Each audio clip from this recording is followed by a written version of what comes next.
Pero los tres seguían la misma partitura.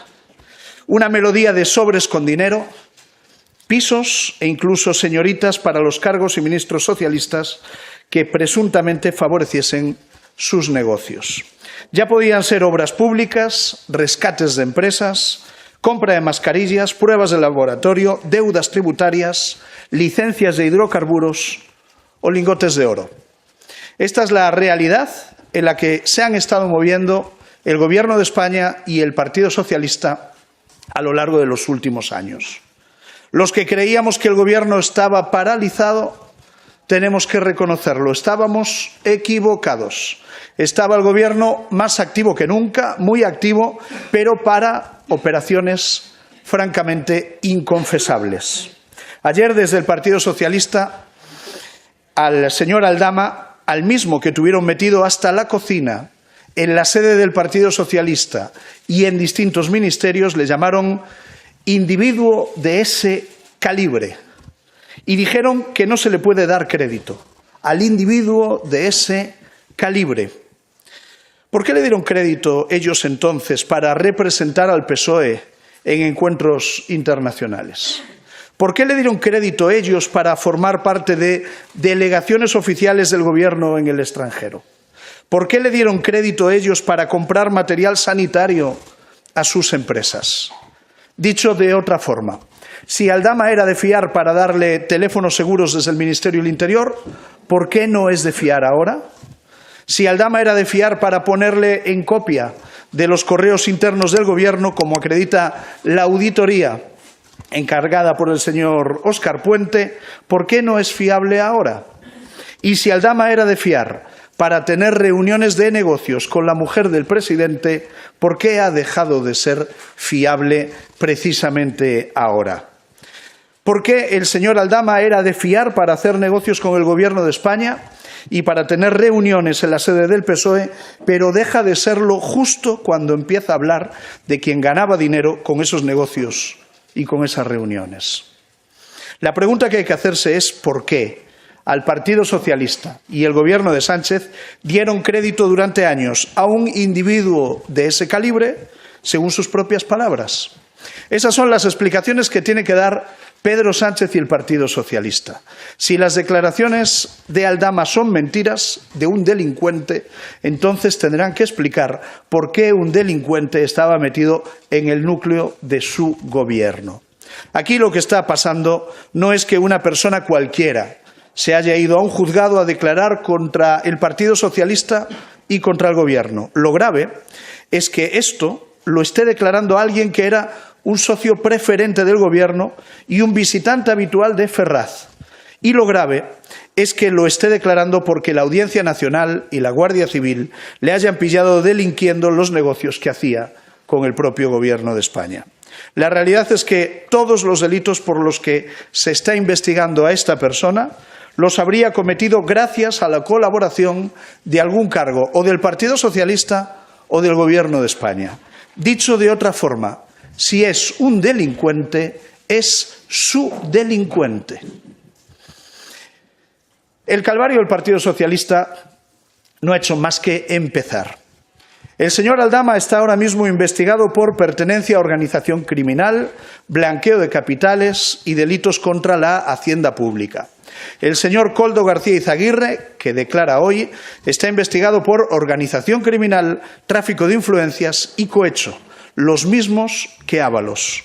La señora Begoña Gómez, que declarará mañana, está investigada por tráfico de influencias, corrupción en el sector público, apropiación indebida e intrusismo profesional. Y el hermano del presidente, que declarará el próximo 9 de enero, está investigado por malversación, por prevaricación y por tráfico de influencias. Entre todos suman una decena de delitos distintos. Y es ese el calvario que le espera a Pedro Sánchez en 2025 y por el que está ya ensayando el discurso populista contra la justicia, contra los magistrados y contra los jueces. Este es el balance del primer año del gobierno de Pedro Sánchez. Un folio en blanco para los presupuestos generales del Estado, inexistentes, y estamos acabando ya el año, un folio en blanco para la cooperación con las distintas comunidades autónomas en la conferencia de presidentes, lo hemos podido ver la semana pasada, pero tomos y tomos de sumarios en los tribunales. Ahí sí hay páginas y páginas escritas. Tenemos, lamentablemente, un gobierno sin rumbo, un gobierno sin recorrido y sin iniciativa, al que solo le queda certificar su final. Por mi parte, nada más, y quedo a vuestra disposición para contestar las preguntas con más amabilidad de la que caracteriza al portavoz socialista. Buenos días, portavoz, aquí detrás. Le quería preguntar por la decisión que hemos conocido hoy de la mesa de suspender la decisión sobre la admisión a trámite o no de esa PNL de Junts que insta al Gobierno, al presidente, a una cuestión de confianza, una valoración. Gracias. Muy bien. La verdad es que yo he pedido explicaciones hace unos minutos en la Junta de Portavoces y no me las han querido dar ni el secretario general de la Cámara ni la presidenta del Congreso, la señora Francina Armengol. Pero lo sucedido hoy es una auténtica innovación parlamentaria. Estábamos acostumbrados a que las iniciativas se califiquen, se acepten o no se acepten, pero este Gobierno y el Gobierno de esta Cámara innova, ¿no? Estábamos acostumbrados a los vetos de la mesa del Congreso, pero esto no es ni siquiera un veto, esto no es tampoco una aceptación, es simplemente un aplazamiento, que es en realidad no hacer absolutamente nada con esa iniciativa. Que un socio de Pedro Sánchez plantee la necesidad de presentar una PNL para instar a una cuestión de confianza al presidente del Gobierno, yo creo que en cualquier caso revela con toda claridad la inestabilidad que vive el Gobierno de Pedro Sánchez y la inestabilidad en la que vive la política española por su culpa. Y, desde luego, la no admisión de esta PNL revela el juego permanente de desconfianzas mutuas que hay entre el Gobierno y sus socios de investidura. Esta es una desconfianza más que ha quedado de manifiesto, ¿no? El PSOE ha torpedeado claramente la admisión de esta iniciativa en la mesa y ellos sabrán por qué. Ellos sabrán qué es exactamente lo que temen y por qué han actuado de esta forma, ¿no? Es una especie de democracia a la carta la que ha impuesto el Partido Socialista en esta Cámara. Si me beneficia, lo tramito. Si me perjudica, lo paro. Y así funciona la señora Francina Armengol. Si Pedro Sánchez me dice que sí, adelante. Si a Pedro Sánchez esto le perjudica, lo paramos. Y por eso tiene en el despacho de la presidencia de la Cámara un arcón congelador donde paraliza iniciativas que han superado la toma en consideración de esta Cámara, es decir, han sido votadas por la mayoría de esta Cámara para iniciar su tramitación parlamentaria, pero están paralizadas simple y llanamente porque al Partido Socialista no le conviene que esa ley se tramite. Y, por lo tanto, yo creo que nosotros lo hemos dicho en infinidad de ocasiones, Sánchez no es de fiar, Sánchez no es de fiar, y si los señores de Junts se han dado cuenta ahora, pues bienvenidos sean. Pero la realidad es que Sánchez es tan poco de fiar como al inicio de esta legislatura. Buenos días. Le quería pedir una valoración de una declaración que ha hecho Ignacio Garriga de Vox, diciendo que están dispuestos a votar a favor de una moción de censura con Junts en la ecuación si no hay censura, o sea, si no hay cesiones a los independentistas y si inmediatamente después el señor Feijóo convoca elecciones. ¿Qué les parece este movimiento de Junts per Catalunya? Gracias. Vale, sobre esta cuestión nos hemos expresado en distintas ocasiones, ¿no? Nunca ha habido más motivos para una moción de censura que contra el Gobierno de Pedro Sánchez, pero es evidente que en la Cámara, en las Cortes Generales, no existe la aritmética para que eso suceda. Pero...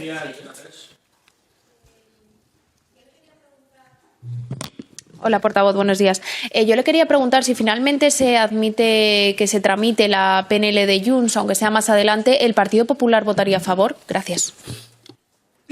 Sabe que nosotros no adelantamos el posicionamiento del voto de ninguna iniciativa que se debate hasta que sea sustanciada en la Cámara, ¿no? Y por lo tanto, con esta exactamente igual, ¿no? Pero sí que nosotros lo que hemos dicho es que no vemos inconveniente en que la iniciativa que hoy era calificada en la mesa fuese tramitada, y es lo que han defendido los miembros del Partido Popular en la mesa del Congreso de esta mañana. No encontramos ningún inconveniente para que la iniciativa presentada por Junts fuese calificada favorablemente y, por lo tanto, debatida en las Cortes Generales.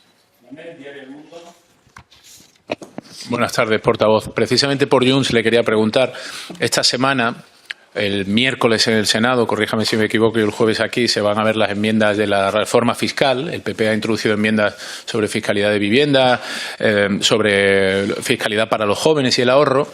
Le quería preguntar si ha habido algún tipo de contacto con Junts o con el PNV para que las pudieran apoyar, después de haber apoyado algunas otras iniciativas fiscales del PP. Y, en segundo lugar, por su proposición no de ley aquí para prorrogar la vida útil de las centrales nucleares. En Cataluña hay un 59% de consumo eléctrico que depende de las nucleares, y Junts estaría dispuesto a apoyarlo si esto se ha hablado ya, si creen que pueden convertir esta iniciativa además en una proposición de ley, visto que van a tener el apoyo de Junts. Gracias. Vale, con respecto a lo que se debate hoy, esta semana, ¿no?, en el Senado, y que posteriormente vendrá aquí al Congreso de los Diputados y se debatirá y se votará el próximo jueves, nosotros hemos hablado con todos los partidos políticos de la Cámara, a excepción de Bildu, que es un partido con el que no mantenemos relaciones en el ámbito parlamentario, ¿no? Y, por lo tanto, todo lo que nos permita bajar impuestos a los ciudadanos, estamos en condiciones de negociarlo y pactarlo con todos los partidos que tienen representación en la Cámara. Lo hemos hecho aquí, lo estamos haciendo en el Senado y lo volveremos a hacer aquí si hay un marco suficiente para eso, ¿no? Con respecto a alargar la vida útil de las centrales nucleares en nuestro país, nosotros tenemos una postura que es firme, la que siempre hemos tenido.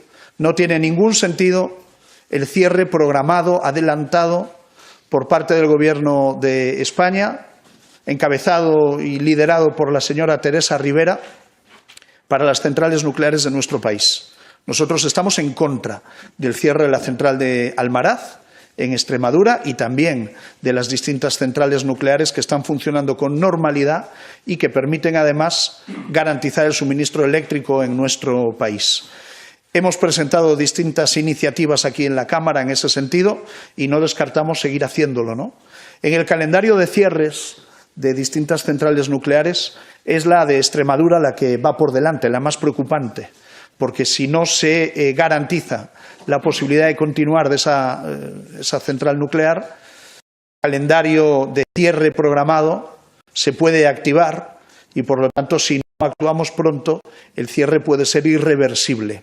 Nosotros creemos que las centrales nucleares deben seguir operando, son las que tendrán el Colegio de Comisarios en Europa, ¿no? Dicho de otra forma, creo que hay un cinismo enorme en esta materia por parte del Partido Socialista. La cínica en esta materia se llama Teresa Rivera.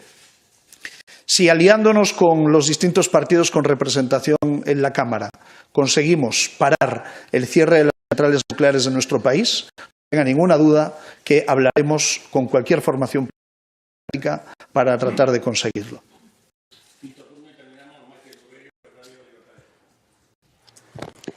Favorece sus intereses de cara a esa negociación de las enmiendas que se van a debatir mañana en el Senado. Gracias. Pues no lo sé, estamos hablando con los distintos grupos, vamos a ver cómo avanzan exactamente lo que ha sucedido. Si el PSOE está torciéndole el brazo a Junts, pues no sé, tendrá que ser Junts quien hable por sí mismo y explique cómo valora lo que ha sucedido, ¿no? Yo, desde luego, no tengo datos.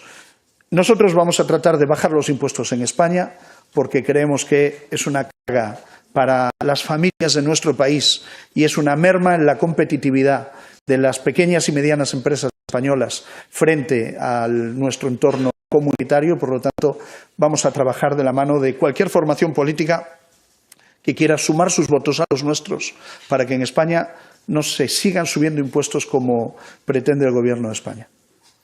Bueno, muchísimas gracias.